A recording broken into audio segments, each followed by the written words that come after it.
আউযুবিল্লাহি মিনাশ শাইতানির রাজিম বিসমিল্লাহির রহমানির রহিম। আপনারা যে যেখান থেকে এই আলোচনাটি দেখছেন সকলকে জানাচ্ছি বিশ্ব আলাপনের পক্ষ থেকে শুভেচ্ছা ও সালাম। আসসালামু আলাইকুম। অতি সম্প্রতি বাংলাদেশে বৈষম্য বিরোধী ছাত্র আন্দোলনের ব্যানারে ছাত্র জনতার সফল গণ অভ্যুত্থান সংগঠিত হয়েছে। এই গণ অভ্যুত্থানে প্রায় 550 জনেরও বেশি শহীদ হয়েছেন, আহত হয়েছেন কয়েক হাজার ব্যক্তি।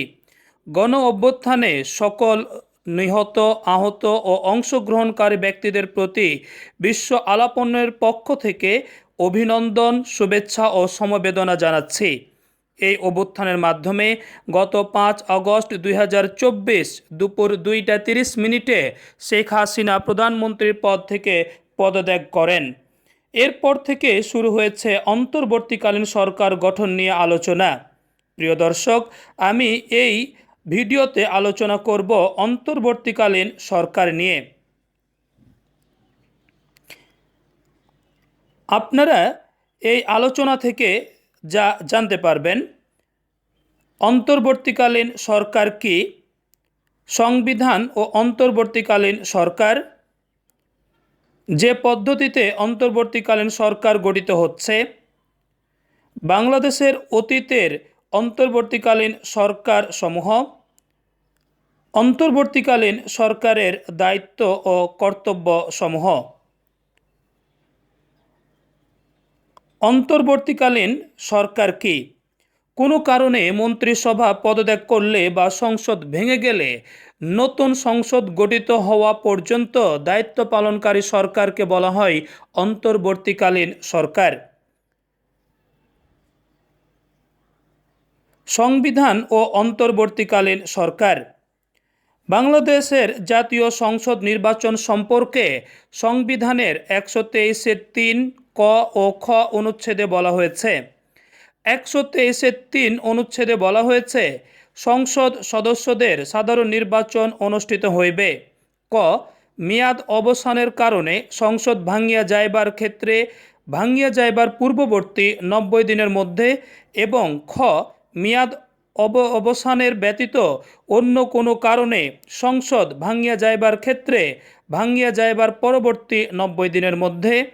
তবে শর্ত থাকে যে এই দফার ক উপদফা অনুযায়ী অনুষ্ঠিত সাধারণ নির্বাচনে নির্বাচিত ব্যক্তিগণ উক্ত উপদফায় উল্লেখিত মেয়াদ সমাপ্ত না হওয়া পর্যন্ত সংসদ সদস্যরূপে কার্যভার গ্রহণ করিবেন না।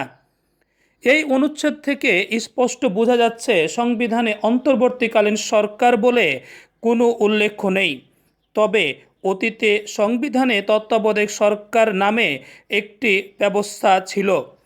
বিগত আওয়ামী লীগ সরকার 2011 সালের 30 জুন 15তম সংবিধান সংশোধনীর মাধ্যমে তত্ত্বাবধায়ক সরকার ব্যবস্থা বাতিল করে দেয়। তত্ত্বাবধায়ক সরকারের অধীনে জাতীয় সংসদের সপ্তম, অষ্টম ও নবম নির্বাচন অনুষ্ঠিত হয়। এই নির্বাচনগুলো কম বেশি জাতীয় ও আন্তর্জাতিকভাবে প্রশংসিত হয়েছিল। বর্তমান সংবিধান অনুযায়ী নির্ধারিত মেয়াদ শেষ হওয়ার পর ক্ষমতায় থাকা সরকারের অধীনেই নির্বাচন অনুষ্ঠিত হবে, এমনটাই সংবিধানে বলা হয়েছে। কিন্তু আন্দোলনের মুখে শেখ হাসিনা 5 আগস্ট 2024 দুপুর 2:30টায় প্রধানমন্ত্রীর পদ থেকে পদত্যাগ করেন। একই সঙ্গে মন্ত্রিসভা ভেঙে যায়। রাষ্ট্রপতি মোহাম্মদ শাহাবুদ্দিন 6 আগস্ট 2024 বেলা 3টা 7 মিনিটে জাতীয় সংসদ ভেঙে দেয়। কার্যত দেশে বর্তমানে কোনো সরকার ও সংসদ নাই। প্রিয় দর্শক, এই আলোচনা থেকে আমরা দুইটি বিষয়ে স্পষ্ট হলাম। একটি হলো দেশে বর্তমানে সরকার ও সংসদ নাই। দ্বিতীয়টি হলো সংবিধানে অন্তর্বর্তীকালীন সরকার বলে কোনো ব্যবস্থা উল্লেখ নাই। তাহলে প্রশ্ন হচ্ছে, অন্তর্বর্তীকালীন সরকার কিভাবে গঠিত হবে? যে পদ্ধতিতে অন্তর্বর্তীকালীন সরকার গঠিত হচ্ছে, এ বিষয়ে ঢাকা বিশ্ববিদ্যালয়ের আইন বিভাগের অধ্যাপক ডক্টর আসিফ নজরুল বিবিসি বাংলাকে বলেছেন, পোস্ট ভ্যালিডিটি দিয়ে অন্তর্বর্তীকালীন সরকার গঠন করা যাবে। পোস্ট ভ্যালিডিটি কি? উদ্ভূত পরিস্থিতি বিবেচনায় বিশেষ ক্ষমতা বলে কোনো পদক্ষেপ নেওয়ার পর সংবিধান সংশোধনের মাধ্যমে পরবর্তীতে সেটির বৈধতা দেওয়াকে আইনের ভাষায় বলা হয় পোস্ট ভ্যালিডিটি বা দায়মুক্তি। বর্তমানে মূলত এই পদ্ধতিতেই অন্তর্বর্তীকালীন সরকার গঠিত হচ্ছে।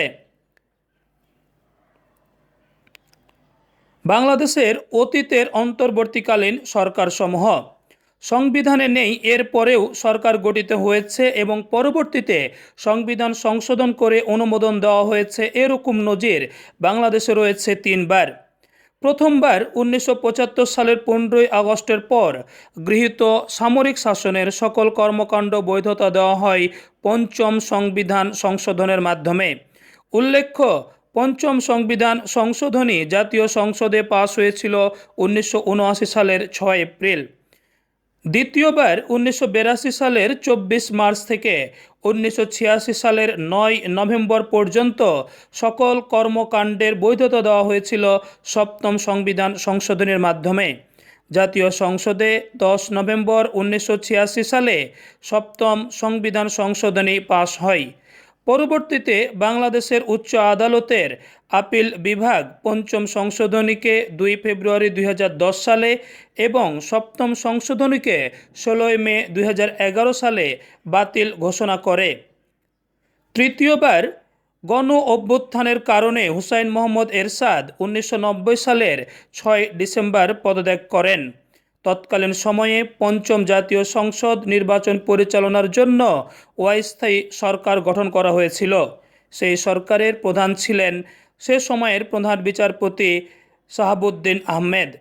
তার সরকারের অধীনেই 1991 সালের ফেব্রুয়ারিতে পঞ্চম জাতীয় সংসদ নির্বাচন অনুষ্ঠিত হয়। বিএনপির নেতৃত্বে গঠিত হয় পঞ্চম জাতীয় সংসদ। এই সংসদের পূর্বের গঠিত অন্তর্বর্তীকালীন সরকারকে একাদশ সংবিধান সংশোধনীর মাধ্যমে অনুমোদন দেওয়া হয়। একাদশ সংবিধান সংশোধনী 1991 সালের 6 আগস্ট পাশ হয়। প্রিয় দর্শক, বাংলাদেশের বর্তমান অবস্থার সাথে 1990 সালের গঠিত অন্তর্বর্তীকালীন সরকারের অনেক মিল রয়েছে।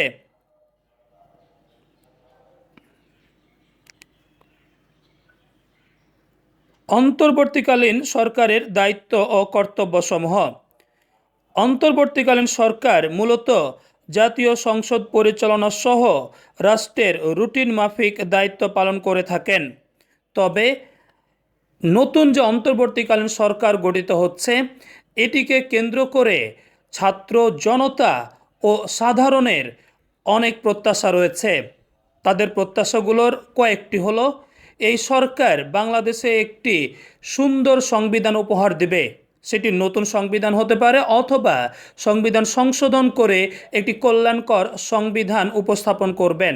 সঙ্গে রাষ্ট্রের অন্যান্য যেসব বিষয়গুলো রয়েছে, যে বিষয়গুলোর মাধ্যমে ক্ষমতাসীন দলকে একক কর্তৃত্ব পরায়ণ করে তুলে এটা যেন না হয়, এজন্য অন্যান্য আইনগুলোও সংশোধন করবেন। অর্থাৎ নবগঠিত অন্তর্বর্তীকালীন সরকার বাংলাদেশকে একটি কল্যাণকর রাষ্ট্রে পরিণত করার সর্বোচ্চ প্রচেষ্টা রাখবে, এটি আমরা প্রত্যাশা করি। আপনাদের সকলের সুস্বাস্থ্য কামনা করে আলোচনাটি শেষ করছি। আল্লাহ হাফেজ। আসসালামু আলাইকুম।